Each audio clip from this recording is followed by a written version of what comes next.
It's pretty fascinating when you think about artificial intelligence, something we often see as, well, purely logical, getting involved with something so human like our emotions. It really is. It sounds almost counterintuitive, doesn't it? Yeah. But AI is actually becoming this key tool for understanding, maybe even improving our own emotional intelligence Mm, and how we communicate. absolutely. I think the common idea is, AI does the data, humans do the feelings, Right. but that's changing. Right. It's much more connected. Yeah, the advancements are showing this really nuanced relationship.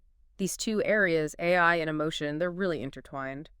And that's exactly what we want to dive into today.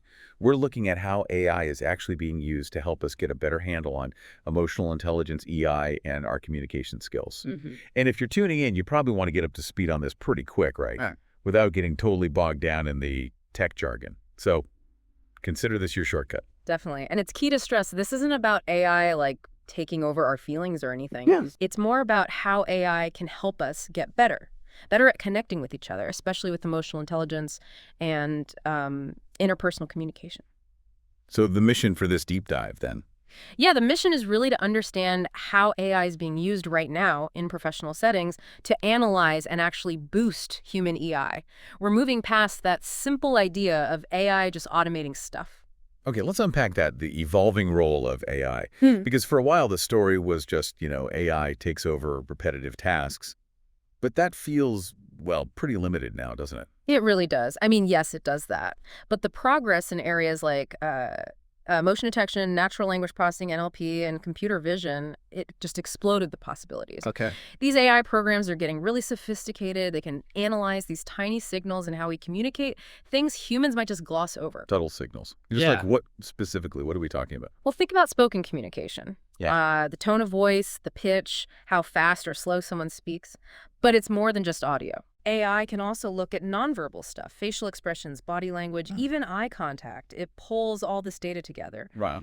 And by processing all that, it starts to kind of sense the emotional undertones in a conversation, sometimes better than we can because we have our own biases. Yeah, makes sense. What's really interesting is the types of, say, tonal shifts AI can spot that often link up with certain emotions in professional contexts. That can be super valuable. That's incredible. So AI isn't just hearing the words, it's analyzing how they're said and what our bodies are doing simultaneously. This must open up some really powerful ways to understand how effective we're being, right? Absolutely. Just think about the sheer number of interactions inside a company every day. Customer calls, video meetings, emails, Slack messages. It's a huge amount. Exactly. And AI can process massive amounts of this data, voice, video, text. It finds these patterns of what works communication-wise that would be, frankly, impossible for humans to spot on their own. Okay, and you mentioned this isn't just for sales or customer service. Yeah. Right.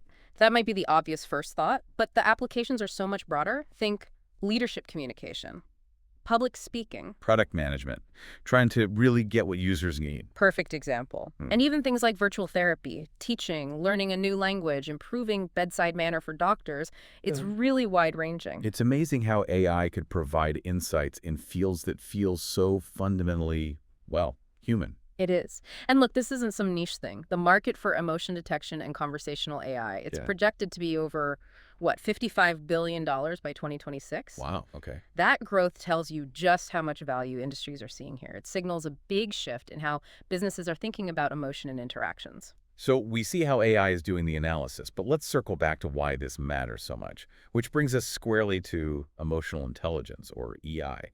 Could you maybe define that for us quickly? Sure. So Peter Salovey and John Mayer, who originally defined it, described EI as basically a kind of social intelligence. It's the ability to monitor your own and others' emotions, tell the difference between them, and then use that info to guide how you think and act. So understanding and managing emotions, yours and theirs, to interact better. Something's called EQ too, right? Emotional quotient. Exactly. A same concept. And the research really backs up how crucial EI is at work, doesn't it? It's not just a nice to have. Oh, absolutely not.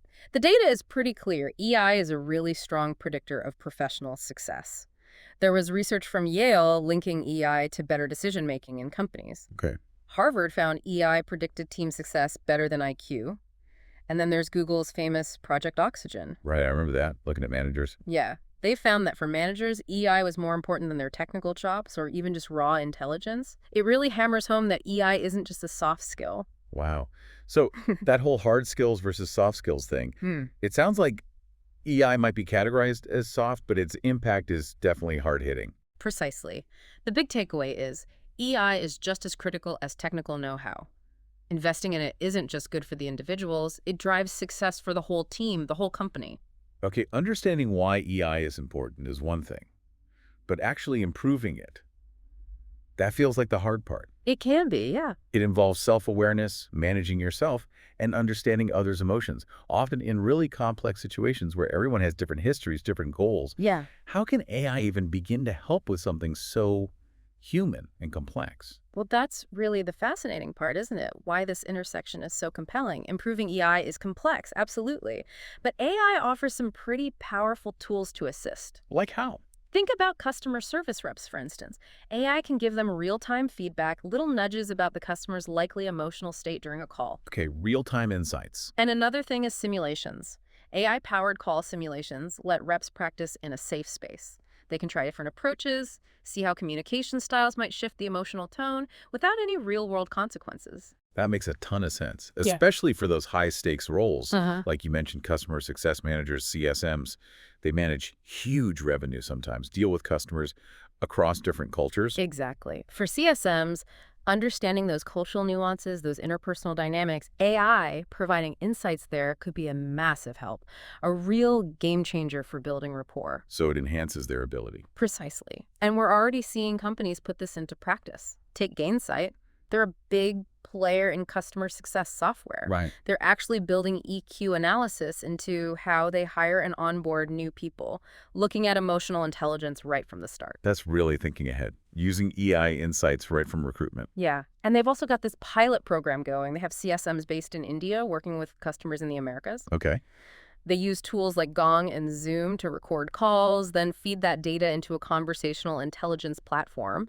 This AI analyzes everything, the customer's learning style, emotional reactions, even personality traits. And the point of all that analysis is? The goal is to take those insights and build them into a training simulator.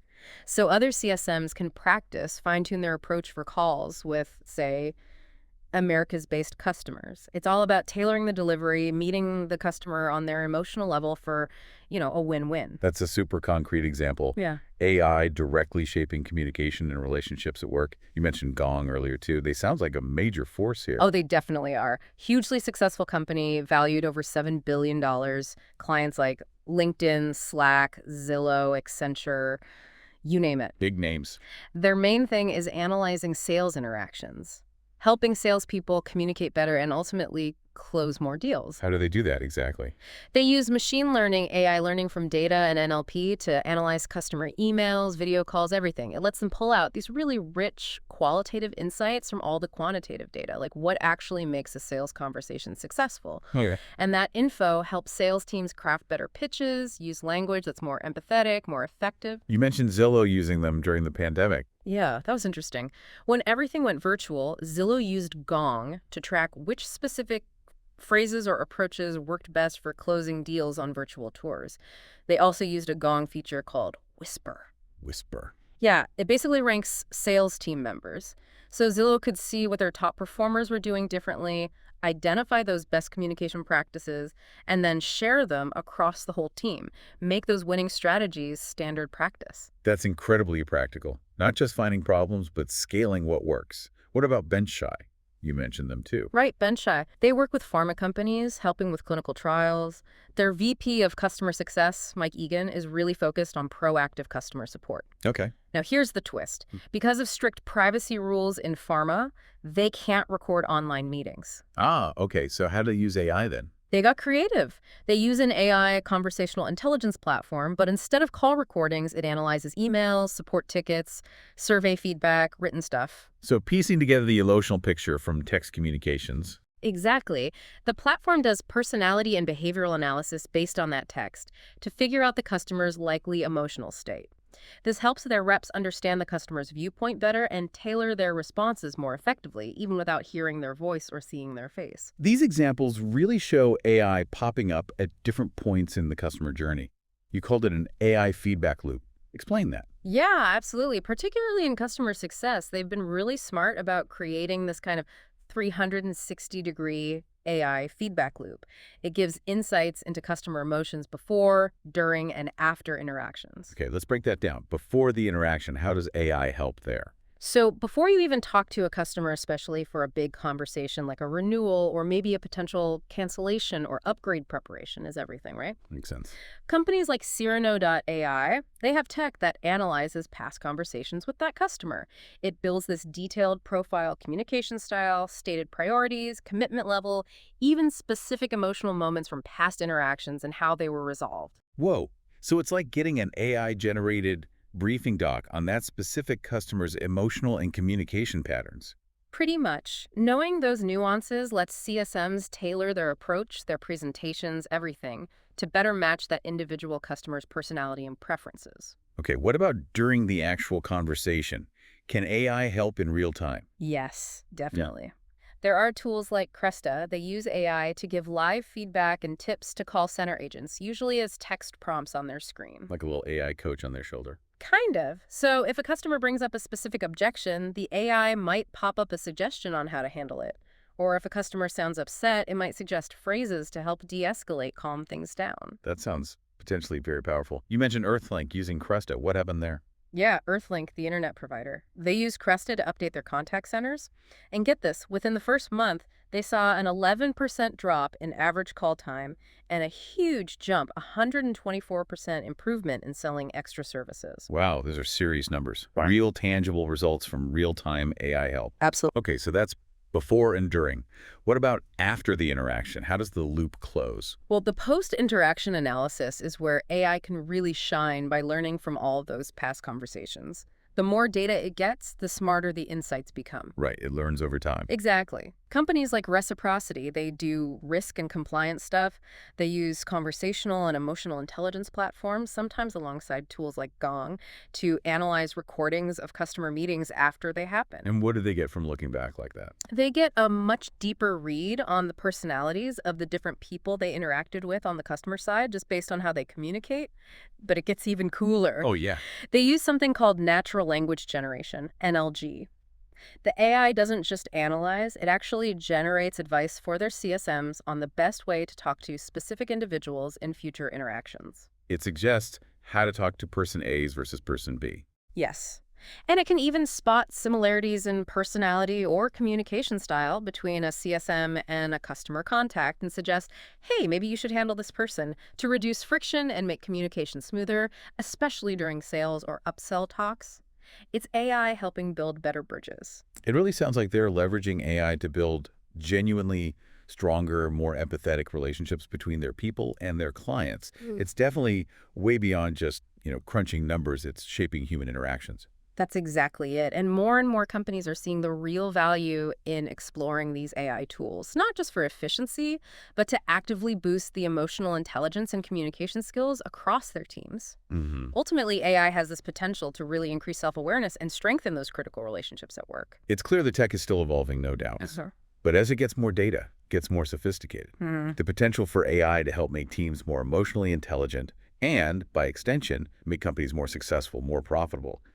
It's really compelling stuff. It really is. We're definitely seeing an evolution in how AI is viewed. It's not just automation anymore. It's becoming this powerful partner for understanding and improving something incredibly fundamental, our emotional intelligence. And as we've talked about, the ways it can be applied are so varied, offering personalized insights into how we communicate, how we connect, professionally, at least for now. Right. So maybe a final thought for you, the listener.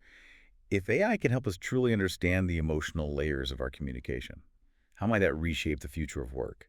And maybe even how we connect as humans more broadly. Definitely something to think about. How these technologies might impact your own work and interactions down the line.